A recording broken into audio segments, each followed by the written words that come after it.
पुनः आपका गुरु मंत्र में स्वागत है और बात करते हैं धनु राशि की। धनु राशि वालों, सितारों की चाल अनुकूलता का संकेत है। आज प्रतिद्वंदी और विरोधी हानि पहुंचाने का प्रयास करें। शुभ कार्य की योजना आज स्थगित रखना बहुत जरूरी है और पूंजी निवेश से बचना होगा और रकम डूब सकती है। दाम्पत्य संबंध में अनबन और शारीरिक और मानसिक तनाव भी है और आज के दिन किया गया पूंजी निवेश नुकसान देगा और बहुत जरूरी है आज पारिवारिक सामंजस्य से बनाकर रखना, अन्यथा नुकसान हो जाएगी। छोटा सा उपाय जो बहुत जरूरी है, ओम ग्राम ग्रीम ग्राम शा गुरुवे नमः बृहस्पति के बीज मंत्र का जाप करिए। सदाचारी ब्राह्मण को चने की दाल देना आज आपके लिए शुभ और मंगलमय रहेगा। विशेष क्या करें, पारिवारिक तनाव और कलेश को दूर करें। क्या ना करें, आकस्मिक अनावश्यक खर्चा ना करें तो बहुत अच्छा रहेगा। नमन। और बात करते हैं मकर राशि। मकर राशि वालों, सरकारी कार्य संपन्न होंगे और आज आपको उन्नति का अवसर मिलेंगे, जिससे कि घर योगायोग है। संपूर्ण कारोबारी और नौकरी संबंधी परेशानियों का निवारण होगा। आर्थिक स्थिति मजबूत होगी, धन लाभ होगा और जमीन जायदाद संबंधी मामले सुलझेंगे क्योंकि गोचर की स्थिति बहुत अनुकूल है। क्या करें, शुभ और मांगलिक कार्यों को संपन्न करें। क्या ना करें, पारिवारिक उलझनों को बढ़ावा नहीं दे तो बहुत अच्छा रहेगा। नमन। और बात करते हैं कुंभ राशि। कुंभ राशि वालों, गोचर ये कहता है कि मनोकामना पूरी होगी, धन लाभ की इच्छा पूरी होगी, माता पिता का पूर्ण सहयोग प्राप्त होगा और उच्च वर्गीय लोगों के मेलजोल से लाभप्रद स्थिति साबित होगी। मान सम्मान बढ़ेगा, धर्म कर्म में रुचि और यात्रा में भी लाभ मिलेगा, जिससे कि घर योगायोग है। समय बहुत अनुकूल है। क्या करें, लेकिन और हस्तकला के क्षेत्र में कार्य करें तो बहुत अच्छा रहेगा। क्या ना करें, मन में किसी प्रकार का द्वेष ना रखे तो ठीक रहेगा। नमन। और बात करते हैं मीन राशि। मीन राशि, संपूर्ण ग्रह योगों की स्थिति संकेत दे रही कि परिस्थितियों में सुधार होगा। समय और परिस्थिति में सुधार है। आज बुजुर्गों का सहयोग बहुत अनुकूल होगा और पितृपक्ष भी आपके लिए लाभदायक रहेगा। कार्य करने के लिए परिश्रम और चेष्टा की आवश्यकता होगी। आय मध्यम है, इसलिए खर्चा सोच समझ के करें।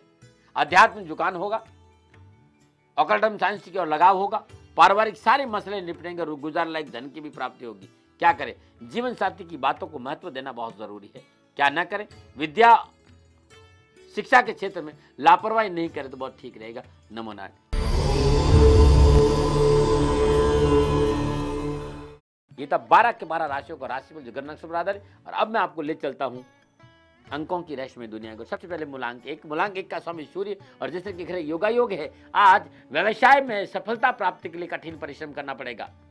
लेन देन के मसले थोड़े से अटक सकते हैं और विरोधी परेशान कर सकते हैं, आपको ध्यान रखना पड़ेगा। नमूना। और बात करते हैं मूलांक 2 और मूलांक 2 का स्वामी चंद्रमा जिस तरह की घर योगायोग है। नक्षत्र संकेत दे कि बहुत जरूरी आज प्रयास आपको सफलता दिलाएंगे।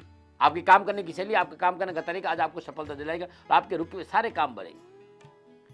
आपकी यश और कीर्ति में वृद्धि होगी। पारिवारिक समस्याओं का निवारण होगा और धन लाभ भी होगा। नमूना। और बात करते हैं मूलांक 3 की। मूलांक 3 जिससे कि घर योगायोग है। सामंजस्य बहुत सुंदर नजर आ रहा है। परिवार के संपूर्ण लोग आपके साथ खड़े नजर आएंगे और पारिवारिक दायित्व की पूर्ति होगी। यदि कोई परीक्षा है, कोई प्रतियोगिता है और इस क्षेत्र में आपका कोई प्रयास चल रहा है तो आपको लाभ जरूर मिलेगा। नमूना। और बात करते हैं मूलांक 4 की। मूलांक 4 जिस तरह के घर योगायोग है। आज व्यवसाय में परिवर्तन करना आपके लिए हितकर रहेगा। आज लोग आपको सपोर्ट करेंगे, सामाजिक प्रतिष्ठा बढ़ेगी और अकस्मात कहीं से धन भी प्राप्त होगा। नमूना। बात करते हैं मूलांक 5 की। मूलांक 5 जिस तरह के घर योगायोग है। आज थोड़ा सा अपनों से तकलीफ मिल सकती है। कारोबार की स्थिति ठीक है, स्वास्थ्य भी ठीक है, लेकिन आज अपनों की वजह से थोड़ी सी परेशानी उठा सकती है और आर्थिक मामलों में जोखिम नहीं उठा, इस बात का भी आपको ध्यान देना पड़ेगा। नमूना। बात करें मूलांक 6 की।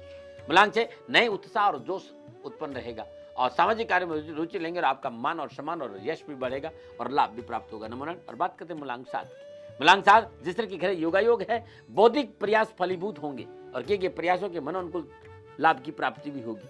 आज धन सम्मान में वृद्धि का प्रबल योग है और यात्रा भी आपके लिए कल्याणकारी रहेगी। नमूना। बात करते हैं मूलांक 8 की।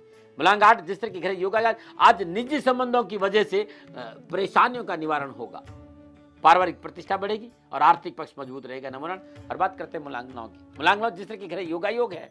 लाभ प्राप्ति के लिए कठिन परिश्रम करना पड़ेगा और आज बिना वजह किसी की मध्यस्थता नहीं करें, लेकिन जिस तरह के घर योगायोग है धन सम्मान यश और कीर्ति में वृद्धि होगी। बस थोड़ा सा मध्यस्थता से बचना बहुत जरूरी। नमन। ये था अंकों की रहस्यमय फलादेश। और अब मैं आपको ले चलता हूं आज के उपाय में। यदि संपूर्ण प्रयासों के बावजूद भी कार्य नहीं बन पा रहे और कार्य में अनावश्यक बाधाओं का सामना करना पड़ रहा है तो लाल कपड़े के ऊपर कुमकुम की स्याही बनाकर लाल चंदन की लकड़ी गीता के 11वें अध्याय के 36वें श्लोक को श्रद्धापूर्वक लिखे और अपने घर के दाईं और किसी भी कोने में टांग दे।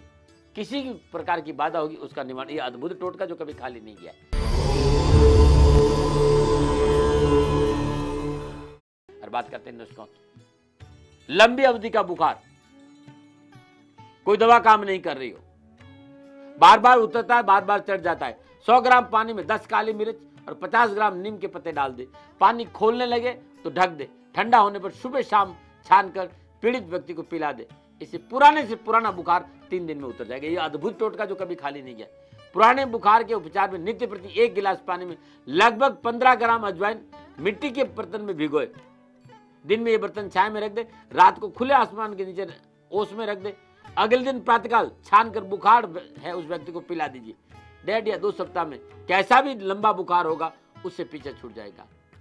ये मेरे छोटे छोटे नुस्खे थे, छोटे छोटे उपाय हैं, टोटके हैं, राशिफल है, अंकों का भविष्यफल है, सारा के सारा आपको www.shanidham.in पे मिल जाएगा।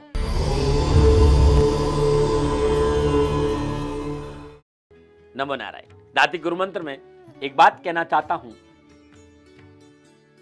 कि ये जो मैं चर्चाएं करता हूं, क्योंकि मैंने राशिफल सब कुछ किया, इसके पीछे मेरा मंतव्य इतना है कि आप जीवन के आसपास आए।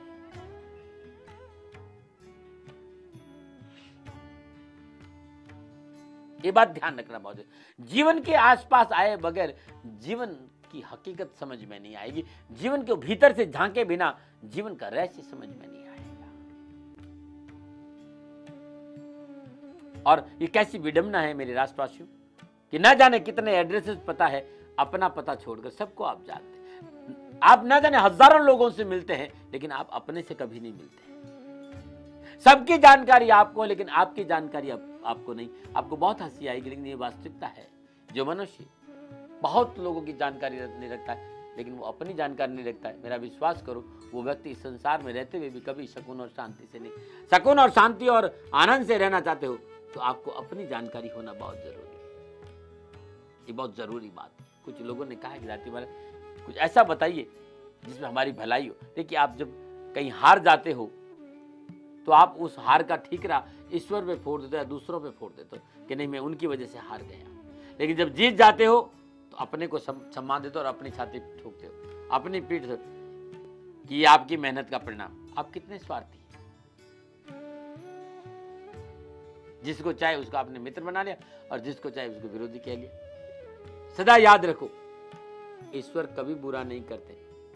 प्रत्येक कार्य उनका मनुष्य की भलाई में होता है। इसलिए हार और जीत के पीछे कभी भी ध्यान रखना, कहीं हार है तो हमारे कर्म ठीक नहीं है। हमने ईश्वर कृपा प्राप्ति में थोड़ी सी कमी रखी है, इस बात का भी ध्यान। और ये नहीं, और आशा की किरण कभी अंत होने वाला प्रकाश है भाई। क्योंकि आशा की एक ऐसी किरण है, उस प्रकाश का कभी अंत नहीं होता, जो दुख में भी आपका साथ नहीं छोड़ती। आप हार जाते, आप निराश हो जाते, पर आशा की किरण आकर आप में फिर से आत्मविश्वास को भर देती। आशा को आप अपना मित्र बनाए। यदि भरोसा, विश्वास और आशा है तो कोई भी कार्य असंभव नहीं है। निराश से सभी जीवन अमूल्य तत्व नष्ट हो जाते हैं। इसे विजय के अवसर खो देते हो। आशा एक फूल है, निराशा एक कीड़ा है। अपनी आशा के फूल पर निराशा के कीड़े को न बैठने दे। सदा प्रसन्नचित्त रहे, निराश नहीं हो। मनुष्य के लिए निराश पाप के समान है और निराश के कीड़े को अपने जीवन से हटा दो। सत्य और असत्य, आशा और निराशा, हार और जीत सभी आपकी चंचल मन का खेल है। इस खेल को खेलो, समझ कर खेलो। हर परिस्थिति का सामना करना सीखो। अच्छे खिलाड़ी बनो। ये तो आते रहेंगे जीवन में, हार भी है तो जीत भी है, तो दुश्मन भी है तो मित्र भी है। इन सब में देखते हुए अच्छे खिलाड़ी की भांति इस जीवन को खेलो। अपने साथ जुड़कर खेलो, कभी तुम्हारी हार नहीं होगी। मैं एक बात कहना चाहता हूं, अच्छा खिलाड़ी वो है जो अपने पे ध्यान रखता है, अगले खिलाड़ी की सारी चालों को ध्यान में रखते अपने को बचाते हुए जो खेलता है, वो जीवन में कभी हार नहीं मानता है। कहने के लिए बहुत कुछ होता है, समय का इंतजार आप सबको रहता है। और ये अद्भुत प्रोग्राम बहुत दिल से लेके आता हूं। और जब रात में आप इस प्रोग्राम को देखते हैं, मैं भी देखता हूं कि मैंने क्या बोला और आगे और क्या बोलना है। आप ईमेल भेजते हैं, SMS भेजते हैं, उन सारे ईमेल और SMS का जवाब मैं इसी प्रोग्राम में आपको देता हूं। राष्ट्र, मेरी प्रार्थना है, सहज भाव से, हृदय से, परिपूर्ण हृदय से मैं ये सुंदर प्रोग्राम आपके सामने दाती गुरु मंत्र का प्रस्तुत करने आता हूं। बस मेरी इतनी सी प्रार्थना है कि मैं प्रजापिता ब्रह्मा नहीं हूं, एक साधारण आदमी हूँ। यदि कहीं भूल से भूल हो जाए, क्षमा करना, कोई बात अच्छी लगती हो, आप अपने जीवन में उतारें, आपका जीवन खुशियों से भर जाएगा। और बात करते हैं आज के सुझाव। यदि ये सुझाव 12 के 12 राशियों के लोगों के लिए, यदि आपके घर में अनावश्यक स्वास्थ्य संबंधी परेशानियों का सामना करना पड़ रहा हो, आर्थिक स्थिति कमजोर हो, तो आज के दिन ऊंट कटेला, ये अद्भुत पौधा है और राजस्थान में मिल जाता है। ऊंट कटेले का पौधा जड़ से उखाड़ कर लाए, गंगा जल से पवित्र करके गायत्री मंत्र का जाप कर पंचोपचार पूजन करें, स्वच्छ पीले वस्त्र में बांधकर ईशान कान में शुद्ध स्थान में रख दीजिए, संपूर्ण परेशानी का निवारण हो जाएगा। आज इतना ही। कल के लिए, यदि आपका जन्मदिन है, आपकी शादी की सालगिरह, तो क्या है उपाय? कार्य में सफलता नहीं मिल रही है तो क्या है प्रयोग? और हिचकी का क्या है नुस्खा, ये भी बताऊंगा। साथ में व्यवसाय के लाभ के लिए सुझाव दूंगा। लेकिन आज इतना ही। नमस्कार।